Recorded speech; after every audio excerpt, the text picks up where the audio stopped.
చూడండి, lunch with balanced డైట్‌లో ఏమేమి పెట్టాను. రైసు, కార్బోహైడ్రేట్స్ ఉంటాయి. ఒక కప్పు తినాలి. నెయ్యి, ఫ్యాట్ ఉంటుంది. ఎప్పుడైతే మనము రైస్‌లో కార్బోహైడ్రేట్స్ తింటామో ఫ్యాట్‌ని దానికి జోడించామనుకోండి, అది గ్లైసెమిక్ ఇండెక్స్‌ని తగ్గిస్తుంది. అందుకని అందరికీ చాలా మంచిది. పెరుగులో calcium, protein, B12 vitamin, fat ఉంటుంది. పప్పులో ప్రోటీన్ ఉంటుంది. ఇది ఆవకాయ ప్రోబయోటిక్, గట్ హెల్త్‌కి చాలా మంచిది. ఇది కోడిగుడ్డు ఉల్లిపాయ కూర అండి. కోడిగుడ్డులో ప్రోటీన్, కాల్షియం ఉంటుంది, ప్రోటీన్ ఉంటుంది, డి విటమిన్ ఉంటుంది. ఉల్లిపాయలో ఫాస్ఫరస్, సల్ఫర్ హార్ట్‌కి మంచిది. ఇది గోంగూర పచ్చడి, A vitamin, C vitamin, fibre ఉంటుంది.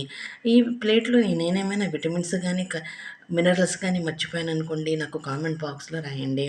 మీకు కనుక వీడియో నచ్చితే సబ్స్క్రైబ్ చేయండి. మరికొన్ని న్యూట్రిషియస్ వాల్యూస్‌తో కలిసి కూడిన లంచ్ విత్ బ్యాలెన్స్డ్ డైట్‌తో మీ ముందుంటాను. Thank you for watching video.